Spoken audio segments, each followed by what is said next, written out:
Hello and welcome to Route 99. This is DPM056 and other management interest test type questions sheet. It has vocabulary and grammar question. So here the first four questions we have are vocabulary based questions where we're given a capitalized pair of words and four other pairs of words, right, out of which we need to pick the pair which shares a similar relationship to that given in the question. So the first pair we have is harbinger and portent. So harbinger is a person who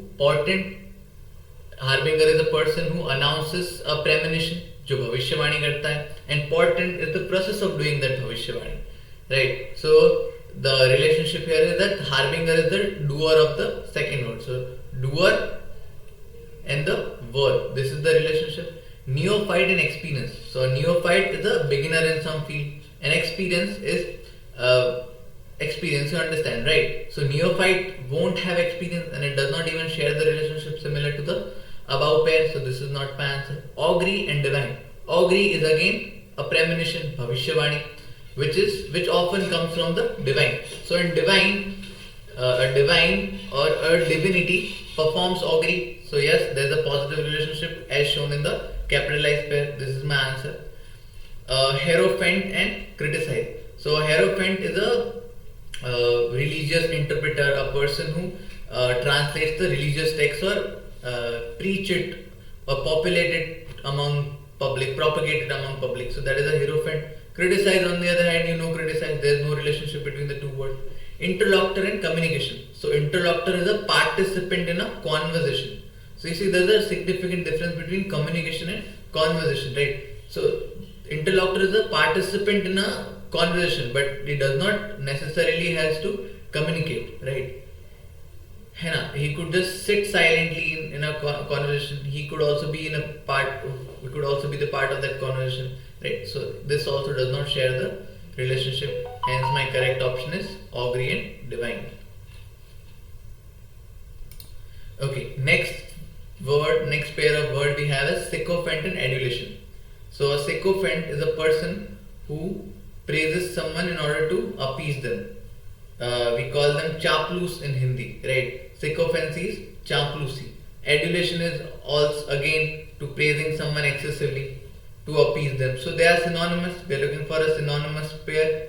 Misanthrope and antipathy. Misanthrope is a person who hates human being. Antipathy is a person who has little empathy or no empathy, right? That is antipathy. This is also a form of hate. This is also a form of hate. So they are synonymous to each other, right? Let's keep it. Let's read the other option. Pedant and flexibility. So pedant is a person who is very specific about things. So Hindi में बोलते हैं ना पंडित. So he is that sort of a person. He keeps correcting people. He is very rigid. So he wouldn't be flexible, right? So this is antonymous. We are looking for a synonymous pair. Raconteur, listening. So raconteur is a person who narrates story, who's a storyteller, right? He narrates anecdote and stuff. So he wouldn't be listening, he would be the one speaking. So this is also antonymous. This is not my answer. Polemicist and agreement. So polemicist is a person who disagrees on things, who argues upon things. So he wouldn't be in agreement to anything, right? So this is also wrong. Hence my correct option is misanthrope and antipathy. Encomium and censor. So encomium is to agree to something, is the opposite of censor. What do you mean by censor? To limit something. It means to approve of something. So they are synonymous. Approbation and disparagement. So approbation is to approve something, as you can understand from the root appro. So wherever you see the root appro, it means to agree with something. Right, so approbation is the agreement with something. Disparagement is just as opposite, to disagree upon something or to say something insulting. Right, to insult someone. This is disparagement. Right. So this is an antonymous pair, just like the capitalized word. So this seems like my answer. Veneration and worship both means the same thing. Worship, they are synonymous. Probity and honesty both means the same thing. Honesty or virtuousness.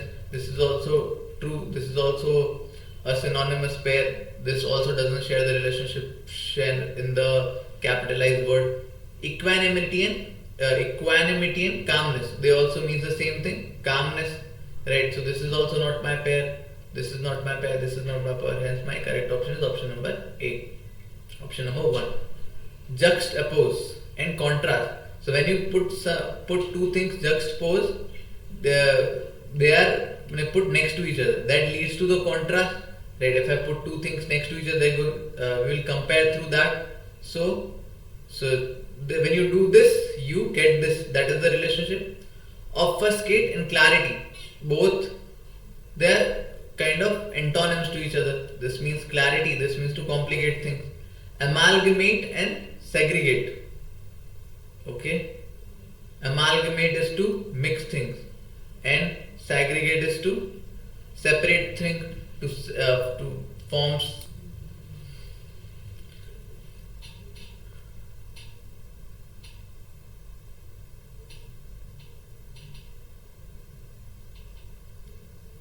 Okay, propitiate and antagonize. So propitiate here means, there's an error in the question.